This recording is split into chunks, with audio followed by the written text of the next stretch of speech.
മലപ്പുറത്തു നിന്നുള്ള ഇടത് MLA-മാർ ചില വിയോജിപ്പുകൾ പരസ്യമായി തന്നെ പ്രകടിപ്പിക്കുകയാണ്. അത് കോഴിക്കോട് നിന്ന് കാരാട്ട് റസാഖ് ആകട്ടെ, KT ജലീലാകട്ടെ, ഇപ്പോൾ PV അൻവർ ആകട്ടെ, ഒരേ രൂപത്തിൽ പോലീസിനോട് അതൃപ്തി, തങ്ങളുടെ പരാതികൾ, തങ്ങൾ മുന്നോട്ട് വയ്ക്കുന്ന പരാതികൾ മുഖവിലക്കേ എടുക്കുന്നില്ല, തങ്ങളോട് അവഗണന എന്നുള്ള കാര്യം പരസ്യമായി തന്നെ പ്രകടിപ്പിച്ച് രംഗത്ത് വരുന്നു. ഇനി അതാ തെരഞ്ഞെടുപ്പ് മത്സരത്തിനേ ഇല്ല എന്ന് ജലീൽ പറയുമ്പോൾ നാളെ ജലീൽ മുഖ്യമന്ത്രിയെ കാണാനിരിക്കുന്നു. അൻവറിന് പിന്നാലെ നാളെ ജലീലും മുഖ്യമന്ത്രിയെ കാണാനിരിക്കുകയാണ്.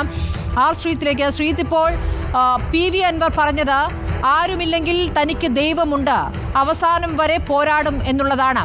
അങ്ങനെ ആരുമില്ലാതെ വാർത്താ സമ്മേളനം നടത്തിയതാണ് അൻവർ എന്ന് കരുതുന്നില്ല. ഇക്കാര്യത്തിൽ മുഖ്യമന്ത്രിയുടെ പിന്തുണയോടുകൂടി തന്നെ, പാർട്ടിയുടെ പിന്തുണയോടുകൂടി തന്നെ നടത്തിയ വാർത്താ സമ്മേളനം എന്ന് വേണം ആ വാർത്താ സമ്മേളനത്തെ കാണാൻ. പാർട്ടി ചാനലും PV അൻവറിന്റെ വാർത്താ സമ്മേളനം തത്സമയം കൊടുത്തത് നമ്മൾ കണ്ടതാണല്ലോ. അപ്പോൾ പിന്തുണയുണ്ടായിരുന്നു. പക്ഷേ ഏതോ ഘട്ടത്തിൽ അത് ഇവിടെ വരെ മതി, ചില കാര്യങ്ങൾ പുറത്തേക്ക് വരിക എന്നതിനപ്പുറം മുന്നോട്ട് പോകേണ്ടതില്ല എന്ന് തീരുമാനിക്കപ്പെടുന്നുണ്ടോ? എന്തുകൊണ്ട് ADGP-ക്കെതിരെ SP-ക്കെതിരെ ഒരു നടപടിയിലേക്ക് സർക്കാർ നീങ്ങുന്നില്ല? ആ നടപടി എടുത്തു കഴിഞ്ഞാൽ അടുത്ത നടപടി വേണ്ടിവരിക P ശശിയിലേക്കാണ്. അതിന് തടയിട്ട് കഴിഞ്ഞോ ശ്രീജിത്ത്? സ്മൃതി, രാഷ്ട്രീയത്തിലെ സംഭവവികാസങ്ങൾ അങ്ങനെയാണ്. അതിൻ്റെ പരിണതികൾ നോക്കിയാണ് അത് എവിടെ നിർത്തണം, എവിടെ തുടങ്ങണം, എവിടെ അവസാനിപ്പിക്കണമെന്ന കാര്യത്തിലൊരു തീരുമാനത്തിലേക്ക് വരിക. PV അൻവർ ഉയർത്തിവിട്ടത് വലിയ തോതിലുള്ള രാഷ്ട്രീയ കൊടുങ്കാറ്റാണ്. ആ രാഷ്ട്രീയ കൊടുങ്കാറ്റിൽ അനവധി വിഗ്രഹങ്ങൾ കടപുഴകിയിരിക്കുന്നു. അതിലേറ്റവും പ്രധാനപ്പെട്ടത് സംസ്ഥാനത്തെ ക്രമസമാധാന ചുമതല നിർവഹിക്കുന്ന ADGP-ആയ MR അജിത് കുമാർ തന്നെയാണ്.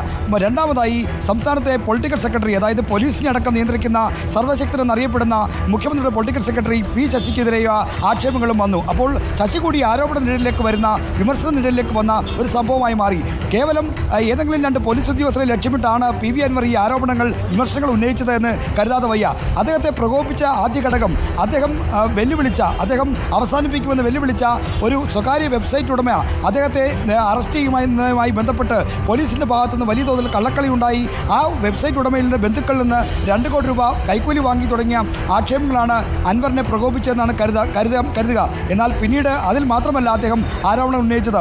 അജിത് കുമാറിനെതിരെ സ്വർണ്ണക്കടത്ത് ബന്ധമടക്കം ആരോപണങ്ങൾ ഉന്നയിക്കുമ്പോൾ ഗുരുതരമായ പ്രത്യാഘാതങ്ങൾ ഉണ്ടാക്കുന്ന ആരോപണങ്ങളായി അത് മാറി. സർക്കാരിൻ്റെ വിശ്വാസത്തെ ബാധിക്കുന്ന ഘടകമായി മാറി. മുഖ്യമന്ത്രിക്ക് പോലീസ് സേനയിൽ എത്രമാത്രം നിയന്ത്രണമുണ്ട് എന്നതിനെപ്പറ്റി സംശയങ്ങൾ ഉയർത്തുന്ന വാർത്താ സമ്മേളനമായി അൻവറിൻ്റെ വിമർശനങ്ങൾ മാറി. അപ്പോൾ ഈ നിലയ്ക്ക് സർക്കാരിനെ ആകെ പിടിച്ചുകുലുക്കുന്ന ഒരു സംഭവമായി മാറുമ്പോൾ അൻവറിൻ്റെ ആക്ഷേപങ്ങൾക്ക് തടയിടുക ഇനി സർക്കാരിന് ആവശ്യമാണ്. അത് ഒരു ഘട്ടം വരെ കടന്നു കഴിഞ്ഞപ്പോൾ അതുണ്ടാക്കുന്ന തുടർചലനങ്ങൾ വളരെ വലുതാണെന്ന് സർക്കാർ മനസ്സിലാക്കി. അതുകൊണ്ട് ഒരു അന്വയത്തിൻ്റെ സ്വരം പുറമേക്കെങ്കിലും അൻവറിനോട് സ്വീകരിക്കാൻ സാധ്യതയുണ്ട്. എന്നാൽ അൻവറിൻ്റെ വാർത്താ സമ്മേളനങ്ങൾക്ക് തടയിടുക എന്ന നിർദ്ദേശമുണ്ട്. ഇന്നലെ അൻവർ മലപ്പുറത്ത് വാർത്താ സമ്മേളനം നടത്താൻ പോകുമ്പോൾ തന്നെ വാർത്താ സമ്മേളനം നടത്തരുതെന്ന നിർദ്ദേശം ചില മന്ത്രിമാരിൽ നിന്ന് അദ്ദേഹത്തിന് ഉണ്ടായി എന്നാണ് ഞാൻ മനസ്സിലാക്കുന്നത്.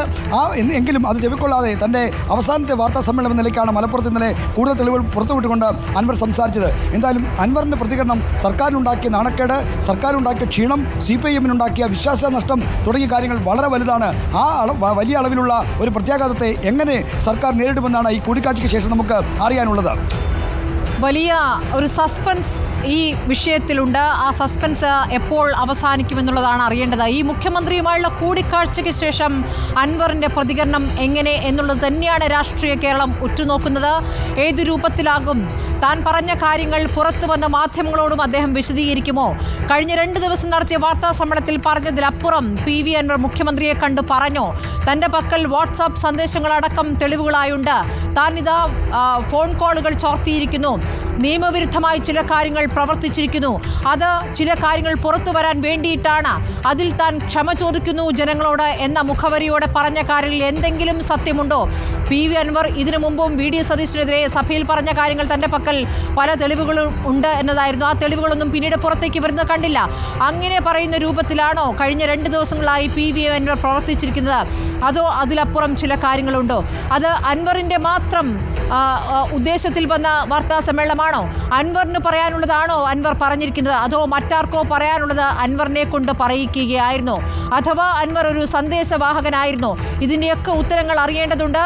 PV അൻവർ ഈ കൂടിക്കാഴ്ചയ്ക്ക് ശേഷം നടത്തുന്ന പ്രതികരണം അത് പ്രധാനമാണ് അല്ലേ ശ്രീജിത്ത്?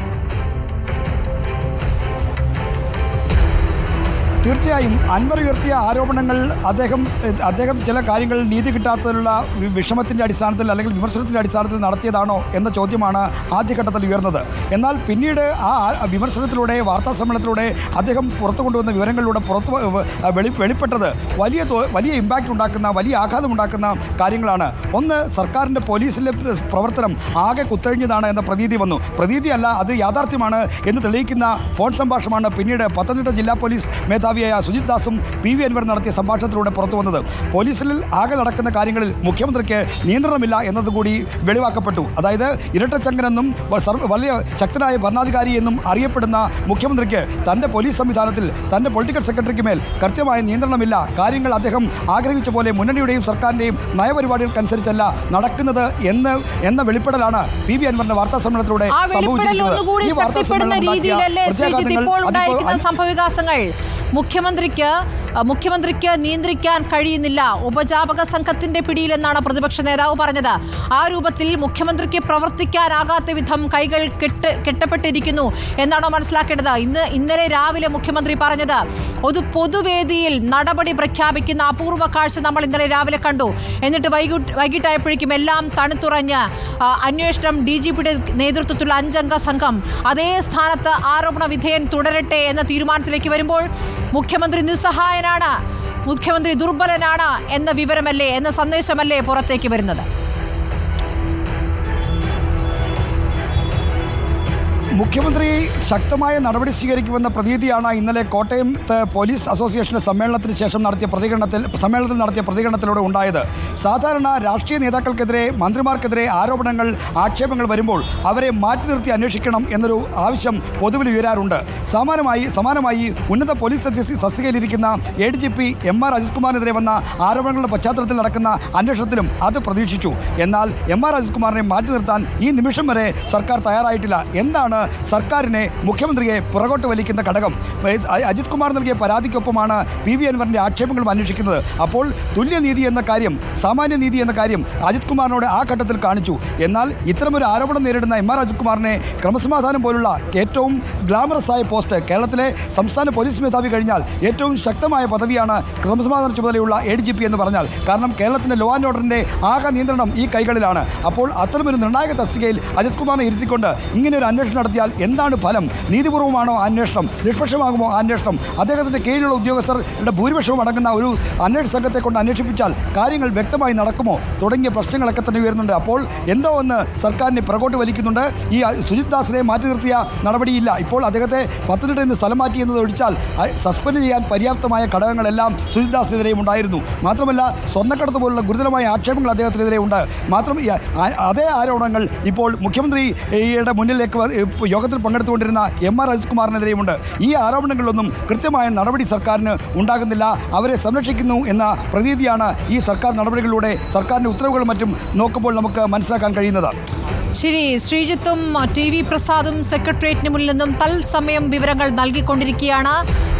എന്താണ് മുഖ്യമന്ത്രിയെ നടപടിയിൽ നിന്നും പിന്നാക്കം നിർത്തുന്നത്, എന്താണ് ആ കാര്യം എന്നതിൽ വ്യക്തതയില്ല.